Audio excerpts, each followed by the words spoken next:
Welcome to the Human Resources for Small Business podcast, presented by Xenium HR. I'm your host, Brandon Laws. Whether you're an HR professional or a small business leader, each episode of this podcast is designed to bring you the latest in technical HR and leadership at your convenience. More content is available on our website at www.xeniumhr.com. Let's dive into today's topic.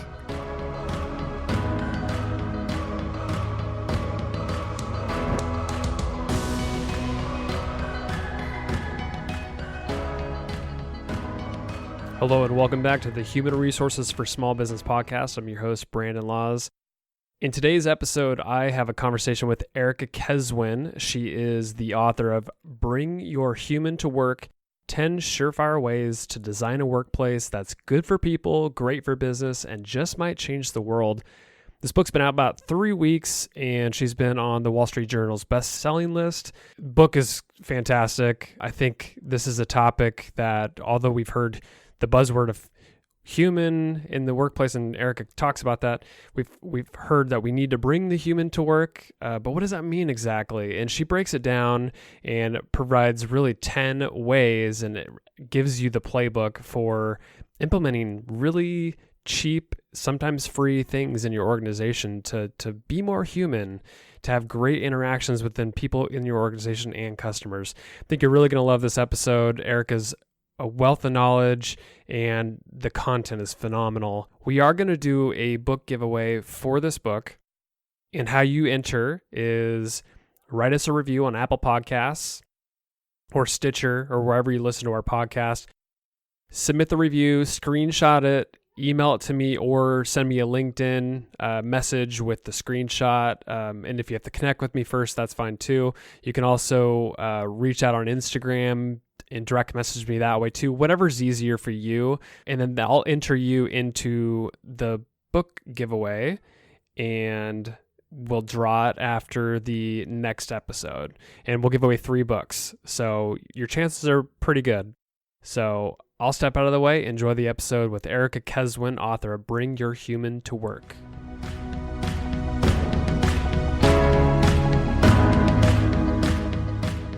Hey, Erica, it's so great to have you on the podcast. Thanks for joining. Yeah, thanks so much for the invitation. Your new book, and your first book, Bring Your Human to Work, 10 Surefire Ways to Design a Workplace That's Good for People, Great for Business, and Just Might Change the World. It's been out for about 3 weeks. You've been on a best-selling list for Wall Street Journal after, first or second week? Yeah. This book is doing really well, isn't it? Yeah, I'm excited. I think that it's the right time, that in this age where we are connected digitally so much of the time, there is a part of all of us that is craving that human connection. And because we spend so much of our waking day at work, it's a logical place to look for some of that. I mean, the title of the book just jumps out at you. I think we needed this book, and that's probably why you came to the conclusion to write this book, I would imagine. Exactly. I kept hearing, one of the things that was interesting was, as I was seeing and noticing these trends around technology, I think everybody listening to the podcast would agree that technology has changed most, if not all, aspects of our lives, some for the good, some for not as good. But that was interesting to me. But what was even more interesting was that as the trend with the digital increase was going on, I began to see the word human popping up wherever I looked. I want to bring my whole self to work, design a human workplace. And I kept saying to myself, A, what does that mean? And B, why is this happening now? And the conclusion that I came to was that in many ways, it was in response to this digital revolution. And so they're interconnected. And because the technology is not going away anytime soon, nor should it. I mean, I'm a huge fan of technology. We need to better understand and be intentional about the role of the human connection in the workplace and in life. Yeah, there's definitely a balance to using technology. It could definitely benefit us, but I think you, like in the intro, for example, you visualized this perfectly. So you wrote that you started seeing behaviors in the workplace you hadn't seen before, and it was like more and more employees down the hall were calling into meetings They were texting bad news to clients instead of calling them, and they're eating lunch alone at their desks while they're wearing headphones. So it's like this closed off connection thing, and you're relying on technology to connect with people, whereas like actual having human touch. So I imagine that's why you decided to pull the thread on what does it mean to be human at work? Exactly. I wanted to create a roadmap because I think many times when you talk about some of these softer issues, people don't get down to the details on what it means and how to do it. And the book provides both the science, the data behind why it's important, and then stories of people who have done it and what they've done and then the impact that it's had. Your book like really covers, I mean, the subtitle 10 Surefire Ways to Design a Workplace That's Good for People. It really outlines the ways in which you could be more human, right? You've defined what it means to be human at work through your work, and then you've outlined these 10 ways that anybody could implement. They seem simple on the surface. Is that like what you wanted people to take away? Is like, here's just 10 things that I've realized through talking with people, organizations, leaders, and here's the playbook, so to speak. Exactly. And people will say, well, why 10? And do you need to do all of them? What's nice about the book and the concepts in the book is that you don't need to do them all. They are actually in no particular order, that you can pick and choose from a menu of options, what makes sense for you, your company, your industry, what your employees want, your budget. And many of these things actually don't cost much, except for chapter 1. And chapter 1 is called Be Real, How to Speak in a Human Voice. And that chapter is about knowing your values and truly defining them and making sure that they are off the walls and are felt in the halls, that they are alive. Because most companies have a set of values, they have something written down, but most of those companies, unfortunately, people don't have a sense of what those values are, and they are not driving any types of behaviors or decisions within the company. And so that chapter, not only knowing your values, but then aligning everything you do to those values and empowering your employees to live them. If you can focus on that chapter and do some of the things in that chapter, it will be much easier to think about how all of these other chapters work. Because it is, I would say, one of the most important things in designing a human workplace is knowing what you stand for. I 100% agree. I'm actually glad that was the first chapter, because I think like having a value system and authenticity and transparency around like who you are, what you believe in, that like that's the foundation for any organization and people. They want to align with that. It is. But I'm sure you've seen in your work too, the mistake that a lot of companies make is that they have way too many values, 10, 12, 14 values. And when you have that many values, you have a couple of challenges. Number one, you walk around your office and it's hard to remember. I mean, who's going to remember 12 values? Number one. Number two, there are too many to be driving any specific kinds of behavior that you really need to narrow it down. And so the test that I use, I call it the fork in the road test. When you're at the fork in the road and you don't know whether to turn left or right, or who to hire, who to fire, do you launch this product, do you do this deal, your values should drive you. And if there are certain values that don't, you may want to think about taking they still could be important principles in some way in your company, but they may not truly be a value of what you stand for at your core. So my rule of thumb is 3 to 6 values. Very few companies can narrow it down to 3. I see many more in that 4 to 6 range, but that to me is something to shoot for. So being in the business to business world that I'm in, especially as a marketer in my profession, I think it's funny that we treat it like business to business, like we're interacting as a business, we're interacting with another business versus a human to human interaction, which it obviously is. How can business leaders like encourage employees within the organizations to be more real so that they feel like that the real authentic people with nuances and imperfections and their values kind of show through in their interactions? Like, how do we encourage that inside of the organization so we can show ourselves to the outside as well? Number one, leaders have to model it. If a leader is real and authentic and shares a side of themselves that is a little bit more human, they're setting the tone and will get the people that work for them to do it as well. So that's the first thing and a really important piece of this. The second is to capture people doing it and doing it well and sharing those stories. So, Lyft is a company that's in the book, and they have four very clear values. One is uplift others, right? Excusing the pun. One is create fearlessly. And every month at their all hands meeting, they tell their managers in advance to send in stories where they've seen people living these values. Oh, I love And so that. they're creating this repository of data and of stories of what people have done. And that's great. You can use that for customers, you can use that for investors, you can use that for employees, attraction and retention. But then they pick two stories, one from a driver, so somebody on the front lines in the quote unquote front office, and then somebody in the back office who's not a driver. And they tell the story of how someone has lived one of those values. And the stories are unbelievable. People can, there's some great ones that I talk about in the book. There's some real tear jerkers in there. And what I say is that, by collecting these stories, that's one step, but then by sharing these stories so that other new people, when they come into the organization, can see and feel what this looks like, what these behaviors look like that are tied to the values, which are so important to the culture.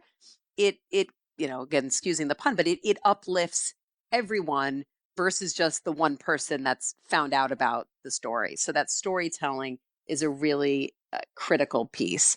And then the final piece, which is harder, but companies are really looking at it, is to measure and evaluate leaders on some of these behaviors. If what do people do, what they're measured, you do what you're measured on doing. So that becomes an important part of the equation as well. In chapter 2, you described sustainability as being like the marshmallow test for business, and I love that. I thought that was a really clever way to describe playing the long game and being a sustainable business. Can you describe like what that marshmallow test is for people who don't know that psychology test, and then describe how workplaces can be more sustainable and play the long game? Because you have a lot of good ideas in that chapter. So playing the long game in my book focuses on how to create a culture, an organization that is diverse and inclusive. And this goes for small companies, big companies, and everything in between. And the approach that I took was, in addition to talking about some companies with some great diversity and inclusion strategies, I talk about why it's important for companies to also think about what I call intentional work practices.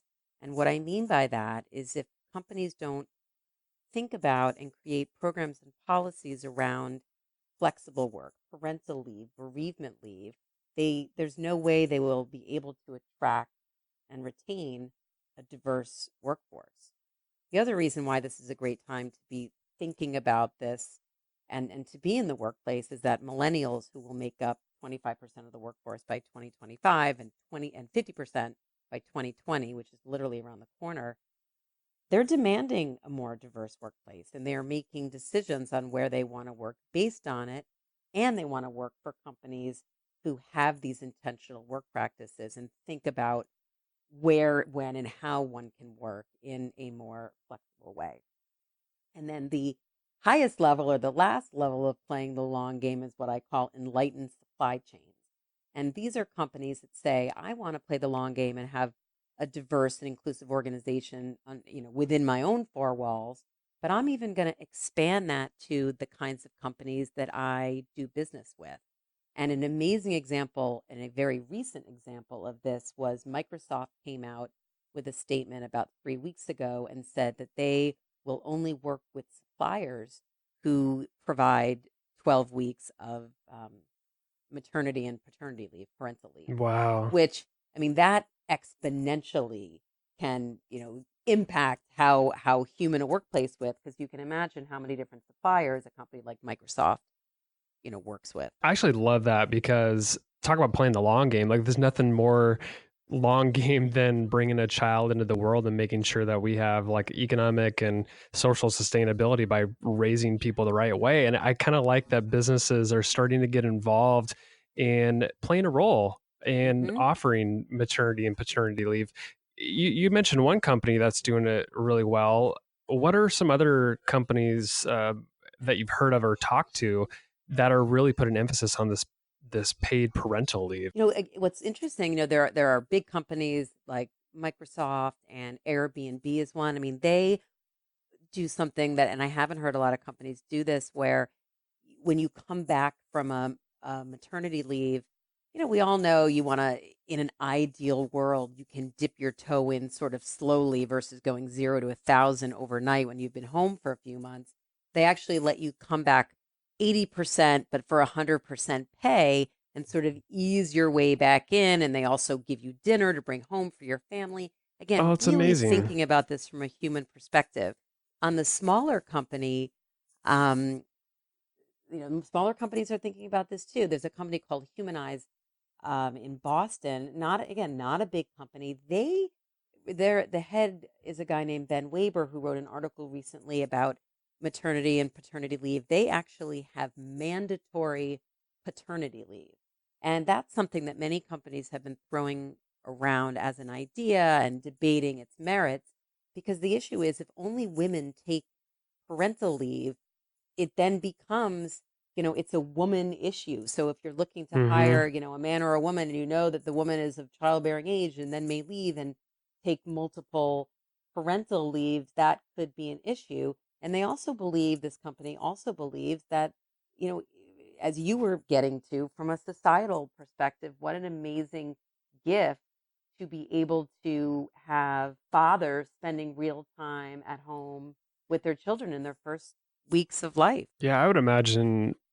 I mean, for one, it's a great benefit and probably have a lot of loyalty towards organizations that they offer that. I mean, what, you can't get any more human than that. Like, they actually care about me. They want me to stay home with my newborn child for a couple weeks or 3 weeks, 4 weeks, whatever it may be. I think that's amazing that some people are doing that. Really, it's a focus. And again, going back to the new generations coming into the workforce, they want this in a way. We wanted it too, the Gen Xers, but there weren't enough of us to move the needle, and we didn't feel like we could ask for a more human workplace. Work was work, but this generation is different. You talk a lot in your book about technology and its impact on whether or not we could be human at work.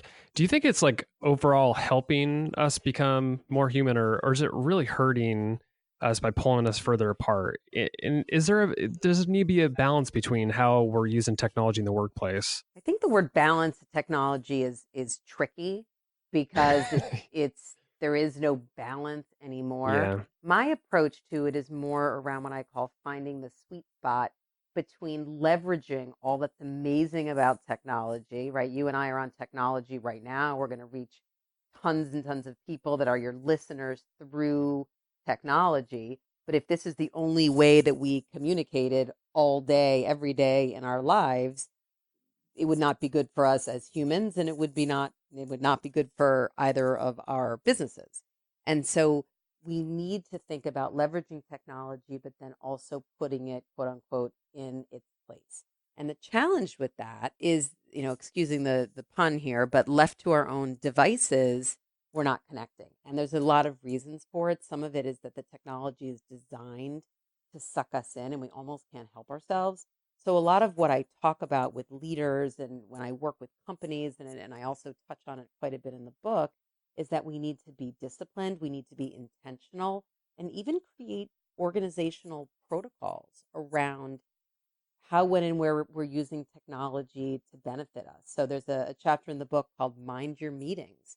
We spend a lot of our days in meetings. And in many cases, if we're not intentional about how we connect, we're missing out on a huge opportunity when we're sitting around the table, or even with Zoom or Skype, something, using the technology, but we're not turning the camera on, or we're sitting in the same room and we're texting under the table. And so these organizational protocols really keep us honest and disciplined and the data is clear. When people connect at work, engagement goes up, turnover goes down, and this is not again, where I started with, it's not a touchy-feely exercise. It's good for business. There was an example in the technology chapter about finding its sweet spot where it described it as a blessing in some way. So, and this is a customer interaction. So JetBlue, they somehow automated the check-in process and other like probably really mundane, boring tasks to free up their staff so that they could do more customer service oriented things. And you had an example where one of the staff members got coffee and ran it over to a mom who was probably struggling with 2 or 3 kids and was overly tired. And it, to me, I read that story and I'm like, well, that's a really good use of technology where you're really streamlining boring administrative tasks where you free up people to do something that's way more useful and could have a human connection. Is that how you would look at that too? And that's another, no, I love that example. And it's another example of playing the long game, because they streamline their check-in process, but but not for everyone. So if I go there with my parents who definitely do not want to sign in and print their own bag tags, but I'm perfectly fine doing that, or my kids are for sure perfectly fine doing it. You don't need as many people doing it. You want to make sure there's some people doing it for the people that want that higher touch interaction with bag tags. But the long game piece here too is that instead of just cutting resources and having that go immediately to the bottom line by getting rid of a person or two, by reallocating those resources and aligning it with their values, saying this is what we're about as a brand, that's the long game. I mean, that just pays dividends for years and years to come. And every time I speak and talk about JetBlue, I see the nods in the audience where people feel that there is something different when you're on that airline. And what's different is that their crew members are truly motivated, incentivized, expected to, and empowered to live those values. Let's talk about well-being. So it seems to me that a lot of employers are putting emphasis on well-being, like it's a responsibility that they have to make sure that their employees are feeling good and healthy and all these, and mental health, of course. You talked about in one of the chapters about well-being, and I think the whole chapter was dedicated to this one company, Vynamic, and how they're really changing the way well-being should be at work. Can you give some of those examples? Because I thought some of those things were amazing, and I'm like, we should implement these here in my office. Yeah, and many of them there's a lot of low-hanging fruit, and again, a lot of them don't cost very much. The reason why I went deeper on one company was that, I didn't want to present this whole idea of well-being at work. Everybody, just go get everybody a Fitbit and call it a day. I mean, not that giving everybody a Fitbit's a bad thing. I think people would be psyched to have a Fitbit and do some competitions at work. But I do think this idea of holistic well-being has a much deeper meaning in more and more companies. So Vynamic, even the way it started, Dan Calista is the CEO, and Dan used to work for another consulting firm, one of the big consulting firms. I too come from consulting, which in many ways is a fairly inhumane industry. You're at the beck and call of your clients, and you're on a plane, and it's challenging work. And he loved it and said to himself, there has got to be a better way, and left to start Vynamic with a goal of it being one of the healthiest companies in the world. So he started it from a mission perspective with the goal of, let's see how we can move the needle on this being a healthier company. So Dan has everything from a curator of healthy snacks to a full-time person who focuses on the health and well-being of all the consultants there. And that's an interesting story, because one of his consultants came to him and said that she had a real interest, passion / side hustle going on in the space around life coaching and nutrition and wellness. And he paid for her to go back to school to get her degree, and then allowed her to take that passion and do it full time at Vynamic. They have ergonomically correct chairs and lighting that is best for people. And when their employees are working locally on clients in the Philadelphia area, they'll actually bring the chairs and the lights and the snacks and all of that to the client site. One of the practices that I really enjoyed hearing about at Vynamic was a program called Z-Mail, to catch some Z's. And in consulting and finance, and really every industry these days, as I was talking about earlier, it's hard to know when the workday ends and when your evening at home with your family and friends begins. And Dan didn't want to leave that up to chance. And so this program's email says to everyone, you can't send an email after 10 p.m. or before 6 a.m. unless it's mission critical, and don't send them on the weekends. And, their people are, ex-McKinsey, BCG, Accenture. I mean, they have very driven, smart employees in this company. So it's not out of laziness, but he's saying to them, you know what? Let's be smarter and more intentional and more thoughtful about when we send emails. And let's make sure that what we're doing is actually mission critical. And are there times when you work on the weekend? Of course, you have a deadline and nobody has a problem with that. But it forces you as an employee to sort of pause before you press send. And just the last fun thing that I'll share is that he said to me, you don't want to be the person at Dynamic who sends the Z-bomb, which is an email at 9:55. Like, who wants to be that person? I love that.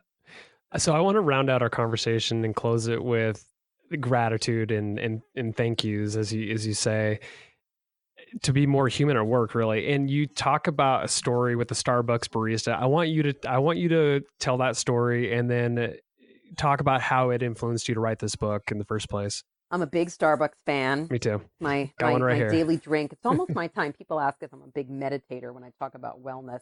I feel like that coffee at Starbucks, feeling the heat on my hands, is almost my daily just time to think and meditate at Starbucks. So I live in New York City, and I have been walking by my local Starbucks on 81st and Broadway for 13 years. And over the years, I got to know my barista, Ashley Peterson, and she would know my drink. She would have it ready and waiting for me. And she got to know my kids when I started having kids. And a couple of years ago, one of my daughters became obsessed with the Starbucks pumpkin scones. And if you know about the scones and the pumpkin spice lattes, and there's a whole group of people out there that wait every year until the fall when those seasonal items get into the stores in Starbucks, like a big thing, which I hadn't realized. So one day Ashley said to my daughter, Caroline, I just want you to know that in a couple of weeks, there aren't going to be any more pumpkin scones. So Caroline was sort of bummed, but life went on, and finally they ran out. And so it was November 1st, a few years ago. We walked by Starbucks. Ashley had my grande extra hot soy latte waiting for me. This was before the app. And I go in, I get my coffee, and we kept walking to school. And the next thing I know, I hear someone screaming my name running down Broadway. And I turn around. I thought I had left my wallet in the Starbucks, again, because it was before the app when I actually needed my wallet in the Starbucks. And it was Ashley, and she's calling my name. Caroline and I stop. She catches up, out of breath, turns to Caroline and says, Caroline, I know you're bummed that there's no more pumpkin scones, but now that it's November 1st and it's holiday season, here's a piece of gingerbread that you might like. And sort of in that moment, there was a huge smile on my kid's face. But, here's a person that we have known, that we have been interacting with, who literally and physically came out from behind the counter, chased us down the street. And as a workplace strategist, A, I'm thinking to myself, oh my gosh, this is so unbelievable. B, how can Starbucks bottle this? Yeah, right. And any company that could bottle what Ashley did in that moment to connect with us as true humans could crack the code on any business. And that was in that moment when this idea of bringing your human to work came to be. And I'll end by saying that it's a bummer for me because Ashley is no longer at 81st and Broadway, but the good news for her is that Starbucks saw in her what I did from a workplace perspective. She's been promoted 5 times. She now manages her very own Starbucks on 55th and 5th. Amazing. Listening to this is in town. You can visit her in the Uniqlo building. And yeah, she's truly unbelievable. So how can we in all of our companies think about the way we interact with our colleagues, the people that work for us, our customers, in a more human way? I think it's well said, because I think and I think a lot of businesses are still thinking about it, but we do things that scale, right? We want to be transactional and do things low cost and just at scale. But that human interaction that you're talking about doesn't necessarily scale, but it builds loyalty and it brings out the human interaction. And I think that's way more appealing than, low cost and average. So Erica, your book, it's available. Where can people find it? Bring Your Human to Work is on Amazon. It's been for a number of weeks now the number one new release in business management and in human resources and personnel management. And it's at Barnes & Noble, really anywhere books are sold. Awesome. And I'd love to hear from people. You can reach me at erica@spaghettiproject.com. Let me know what you think about the book. I have a new subscription to a newsletter called The Human Headlines that I'm sending out once a month, which highlight leaders who are implementing some of the programs and policies across all of the chapters in the book, so we can keep up on who's doing these things well and learn from them. Great. We'll put links up to all those resources. Are you speaking at any conferences coming up soon that you could point people to as well? A lot of private events. On November 7th, I am at a conference in Toronto called Move the Dial, which is, more focused on diversity and inclusion and getting more women into higher levels of management. I will be at Work Human in March, and I will be at South by Southwest. So in a number of different places, and it's all on my website when I'm going to be in different cities. So you can check that out. Actually, next week, if anybody's in LA on November 1st, I'm going to be doing an open event that people can sign up for at the Riveter, which is an amazing new co-working space. And I'll be at the Riveter in Seattle on November 13th. So those are all events that anybody could sign Amazing. up for. Erica Keswin, thank you so much for coming on the podcast. This is a lot of fun, and keep up the good work. This is a great book. I encourage people to go buy it, and I hope you have great success with it over the next several months as you're probably on the road a lot. Yeah, but reach out if I'm in your city. I'd love to say hello.